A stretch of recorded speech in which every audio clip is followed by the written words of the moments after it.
This is the Lekker Rugby Pod with Harry Jones and MV Avella, brought to you by Sit and Cards. Right, episode 37 of the Lekker Rugby Pod, straight from Dublin Airport. Harry has managed to make it there after last night's shenanigans. Your video that you shot directly after the game ended is doing exceptionally well, Harry. But just tell us, what was it like being in Aviva and at a stadium where the Irish lost against their arch enemies?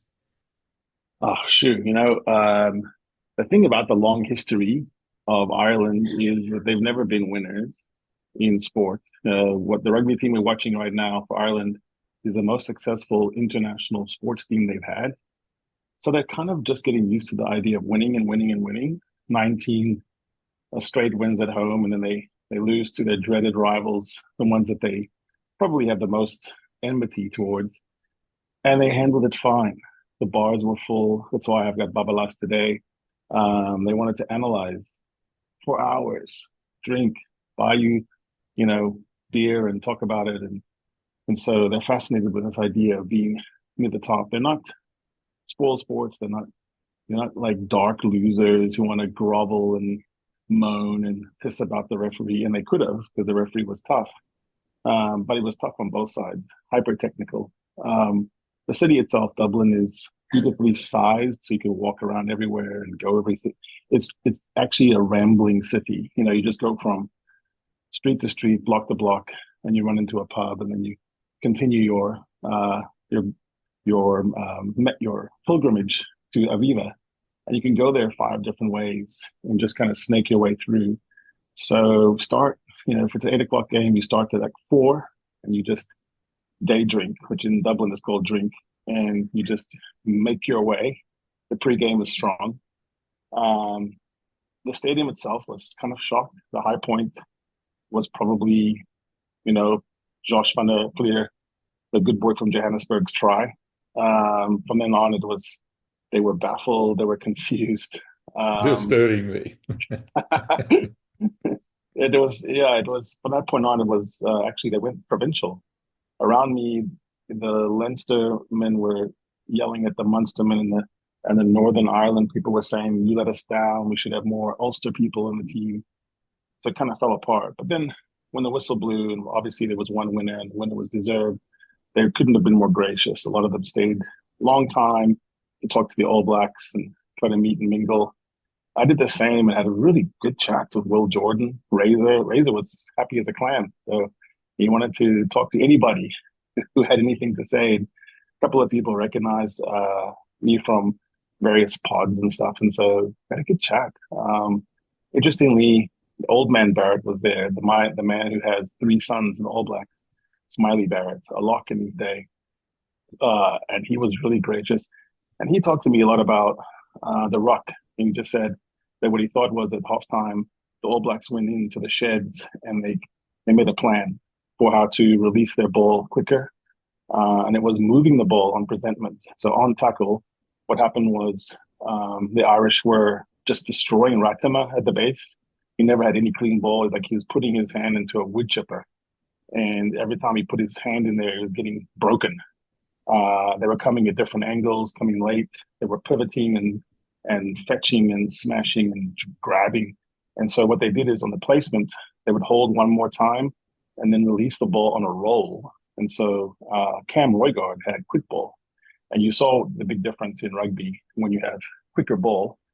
Even on that try, there was side to side to side before Will Jordan scored. And by the time he scored, there was acres of space. I mean, he could have strolled in. So, yeah, overall, the side that made the better adjustments.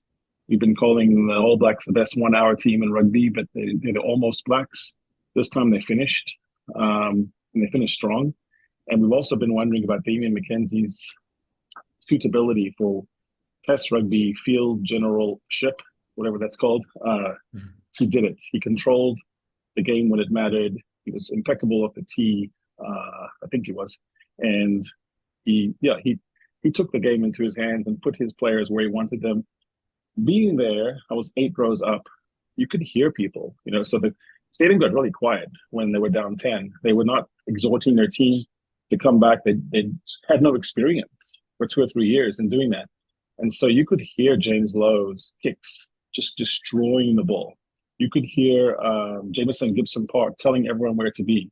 You could hear David McKenzie giving orders. So basically, you heard three Kiwi voices. Sorry to be cheeky, but the best players on the night were all New Zealand, whether they were in green or black. All right, we'll discuss that game and the Springbok game and the England game for that matter, but in a bit more detail Monday's Lekker Rugby Pod. But for now, we wanted to talk next about the magic mystery Springbok team that was selected for the game against Scotland. We were all blown away. We never saw that coming. You and I were adamant that Kwagga Smith will be a bench player going forward. He's such an impactful player. He didn't do well at 8 against the Irish at Loftus and Durban. And lo and behold, he's back at 8. So just tell me your third thoughts about this team with the selections. What stood out? What's surprising? What's not surprising? So I think there are two alternatives. One is that the coaching staff really loves Kwagga Smith and they want to find a way and they are willing to experiment with him, knowing that he'll never let them down in terms of effort. He just might let them down in terms of size and shape, but it's not his fault. But I don't think they think that Scotland is the same as Ireland. So Ireland has a, rush D themselves, and they play really hard on the ball. Scotland has a bit more of a loose aspect to it. He's up against players like Darge and Jack Dempsey that we know really well from the Irk. And so maybe they're thinking, let's see if Kwagga can do that. We may be over complicating it. It may just be that it's platooning players because they want to have the freshest players on the turnaround for England. And so they're just manning it this way, knowing that they have a nuclear bomb squad with Gia, Peter Steph, Sia Kobisi, Malcolm Marx, Jasper Visa. It's the best carrying, hard carrying, heavy carrying bench in world rugby. Like that's just waves of guys to come on and do exactly what Kwagga doesn't do well. Kwagga doesn't do standing start, behind the gain line, bust a tackle and go. He's more the open player, and he's also not a stopper. So I think when you can bring on Visa, the toy, Sneeman, and Marks, you're not that worried about that aspect. The minute Kwagga goes south, you just shift him over to open side and bring in a big 7 and big 8. The other thing is it's the return of Mostert, and so to some extent shifts in the Bok line out. Sometimes you have to move something over because you move something else, and with Mostert back in, then it brings Sneeman back to the idea of the super bomb squad. And maybe because you have such hard workers, Mostert and Kwagga probably lead the battle stats. You're just getting effort, and then the minute your GPS tells you bring someone off, then you do it. Like no shame, no foul, no harm, no one's embarrassed. It's not even a substitution. It's just he tells everyone you're playing 40-45 minutes, empty your tank. Whoever can still go, they stay on. Which will probably be, who would it be? Probably Mostert has to stay on, which is actually kind of a big ask. But he's never been a guy that gets tired while he's playing. He can be tired, like he would say, he'd be tired when he's dead. But he's never been a guy that doesn't run around. He just runs around the park until he's like one of those dogs that won't stop. He ran around a broken leg for 2 minutes in Durban. So that kind of proves the point, doesn't it? Yeah. Tell me about the fact that Elrich is back at 7. We were seeing that Rossi was grooming him for 8. It's back at 7. And another player I want to talk to you about that's been moved around was Kenny Moody. Jake talked about playing him at 13 to make sure that his path to the Springboks is basically paved. And Rossi goes and picks him at wing. Do you think the fact that he's tall has got to do with the access side of it? So Elrich first and then Moody, please. Yeah, I think Elrich may be the balance for Kwagga. So when you're looking at height of a pack and you're looking at dimensions, that's a balance. Also, they can play them wherever they want, right? They have a number on their back, but it doesn't mean that they don't scrum a certain way. You can scrum on your ball one way and scrum on the other ball the other way. So I would expect to see Elrich from the base at 8 when it's our ball, our scrum, and then he picks and goes. And then Kwagga as a tearaway defender at the 8, loosely bound on the other side, so that he can try to get to Finn Russell and Hugh Jones and those guys. I think they're going to try to use Kwagga like we use Fak de Klerk. Fak is always going behind enemy lines and cutting what we'll call salients, like the Battle of the Bulge, where you cut off an entire force because you're just in everyone's line of sight. So when you get in the line of sight of Finn Russell or Sione Tupeloto, they're not used to that. They don't encounter that at Premiership or ERC level because you don't have, 12 out of 15 guys being that quick. But when you got a guy like Kwagga that's that quick, it's a bit like Faf. That allows the cleanup guys, Eben, Sos, Bongi, hard tacklers to come in and undress you, But you first have to have someone that's like a sheepdog. Have to make someone run into the paddock, behind this gate, and I can smash you. The problem with just doing straight up defense nowadays against a guy like Finn Russell is he can pick it apart. So I think you want to show him something different. And that's what happened in Marseille in the pool game. So I think this is not really an experimental side on selection so much as it is an experimental side on tactics. And then it has a secondary reason maybe of resting some players. And quite frankly, I'm interested to see what it looks like for Peter Steph, Sia, and Neymar to come on at the same time. That would be a kind of a scary prospect if you were Scotland and you've been doing okay.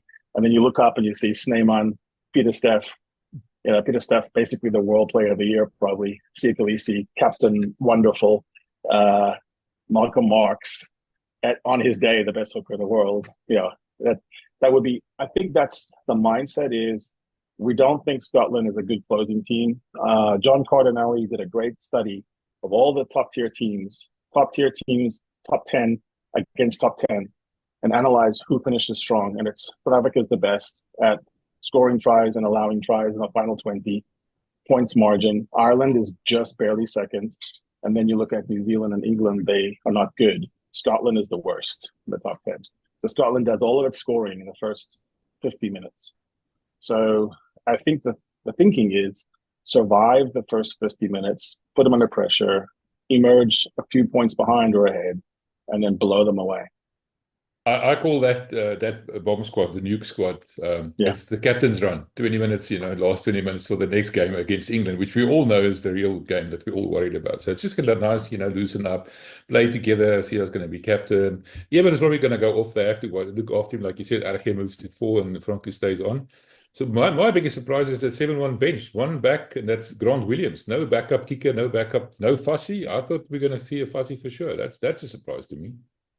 Yeah, so to answer your first question second, I think Keenan Moody's versatility, you look at the people on the pitch, whether it's Andre Esterhuizen or Lakanyo Arm or Keenan Moody, they can all play different positions. The only specialist there is Makazole Mapimpi. Everyone else can play somewhere else.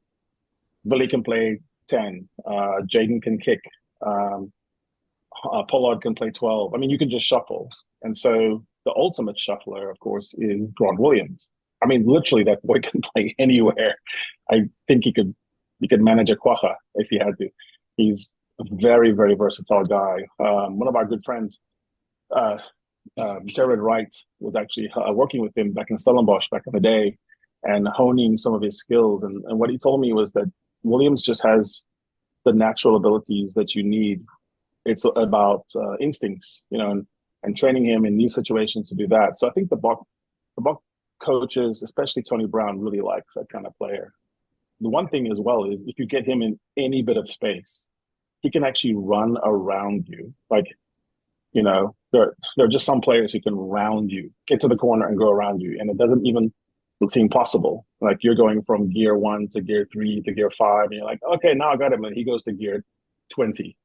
So, I think that's another thing that when you look at the ERC and you see we have a lot of scouting because we play these guys, Glasgow and Edinburgh. There is a matter of sheer speed that Williams has. And I think Moody also has a bit of that. Not so much what I call straight line speed, but first 5 steps. Really good at that. Yeah, that makes sense. What was I going to say now? The approach to the game, the game plan. Do you think it's going to be fast? Like you said, lots of emphasis on speed, and then just sort of put them away. Plant the knockout blow last 20 minutes, kind of thing. Run them off the feet because their bench is weak compared to ours. I'm sure. Right. And they've loaded up their bench with 2 Lucies as well. Josh Bayless, and who is it? James Ritchie. Jenny Ritchie. So they've kind of stocked their bench 6-2 and tried to counter it. They just don't have the bodies. I don't know if it's going to be straight speed the whole way. I think we end with a lot of speed. I think it's about throwing them off balance. Scotland is a team it's like fighting, and you do judo. You have to have the right outfit on and the right square. Everything has to be perfect, and Scotland's great. When it's a street brawl in the alley and you get to hit someone with a chair and a bottle, that's what I think we want to play. So I actually think it's going to be brutal. I think we're going to try to bully them. Bacher is small, but he's a tough boy. And I think it's going to be more of an in-your-face kind of thing. No cards, try to be low penalties, but a real smash and grab at the ruck. You saw the ruck last night and how that can really stress a team. If Finn Russell gets slow ball or back football, Scotland's not very good. They are a team that thrives on smooth gears moving, like perfectly oiled machine. So I would think we're going to put sticks in the spokes and try to knock them off their bike, and then finish up with to the races. Just before we move on to England, very briefly, I wanted to remind people this video is made possible by Sit and Cars. We're running a competition on their Facebook page. Guess the score. You only have today to do it still, Saturday. Use the hashtag shift to score. This link is in the description below. Go guess the score, Harry. So tell me, what do you think the score is going to be? You were quite optimistic about our chances against these Scottish people. Yeah, I had, let's see, I predicted New Zealand would score 22. They scored 23. That they would win, which was an unpopular selection. I think we're going to put Scotland away. I don't think that Scotland will score more than about 9 or 10 points. And I think we're going to get to 30, 33, possibly 35. It's a big one. Yeah. Oh. I think there's problems at every single position. There's nowhere that Scotland has a cohesive edge. The midfield would be their only hope, but the shark duo of Esterhuizen and Arm is proper physical. So I think we're going to see how small Sione Tuipulotu looks when he's up against the big man. And I think Lucanio Arm has always had good fortune against Hugh Jones, even back when he was at the Stormers, a Western Province boy. He came for a while and stayed even longer. He liked Cape Town. I think Lucanio Arm has his measure, and then everywhere else, I think it's clear. I think there are moments, of course, where Duhan van der Merwe can scoot by someone, but not really against the South African team so much. He's more of a weapon against, less physically powerful teams. I think Springboks have always been okay with the power wingers. We can shut down the Jonah Lomus and the Duhan van der Merwe's. Not bashing him at all. I'm saying Duhan van der Merwe is one of the greats of all time, but he does it with physical superiority. And the one thing you can never do to suffer teams is try to monster us. We're not always smart, but flip it, we're tough. Just briefly talk to me about England versus Australia. Australia is now on the comeback trail. A couple of interesting, call it that, selections by Joe Schmidt there in Australia, especially the young guy who's playing his first game. Suwali, yeah. Suwali, and then England last became so close. What do you think is going to happen this week? When you come so close, it's actually interesting. There's two schools of thought. One is, my guys couldn't get it done, so I'm going to change. Northwick went the other way, which is, I trust my guys. Let's get them redemption. They should win against Australia, but let's make the win come from the guys who lost, because then you save some of their mentalities. It's a bit like putting Mani Lebok right back in when he misses a kick and say, no, I trust you. I love you. You're my guy. So George Ford, you're right back in. Interestingly, the only change, and it's just a ceremonial change, is Slade and Ollie Lawrence switch numbers, 12-13, 13-12. It doesn't really matter. It's probably going to shift around on defense and attack. Australia is the one that's more interesting, right? So they should lose. They should lose by 10 to 15 at Twickenham. And they should lose mostly because they don't have the depth. Their weakest 5 players are much weaker than the weakest 5 English players on the day. At the top, they're the same. Some Australians always have really good top players. Top five is going to be equal. So it's going to be decided by the scrubs at the end. And that's where I think Suwali is a very big gamble. I don't think it'll come off. I'm skeptical. So color me skeptical about it. There's too much involved in Union on when to kick and make no mistake about it, Australia needs to kick to win. They need to kick a lot. They need to make England play rugby. England's very good when they make you play rugby and soak you up and then hang around, and then they almost beat the All Blacks, almost beat the Springboks. And you go, yeah, almost, but still, like they should have lost big to both, and they didn't because they really refused to play rugby. They're like the Boks of old, you know, we're just going to make you make mistakes and then feed off them on the counter. So if the Wallabies are naive and try to play a lot of rugby, they're going to get turned over by Curry and Cutting himself and Maro Itoje, and then it's going to be trouble because the English backs are very quick on the counter. They don't know how to build phases very well. So what I would say is Fraser McWright and Bobby Vellatini and Harry Wilson, who were the 3 finalists for the top award in Australia called the John Eales Medal. Those 3 loose forwards were the top 3 players in Australian rugby. So that's their strength. I would say head to head, they could actually beat with Ben O'Keefe refereeing, and I know him really well too. They could beat England at the breakdown. You saw last night is the one who adjusts quicker to the South versus the North interpretation of the ruck.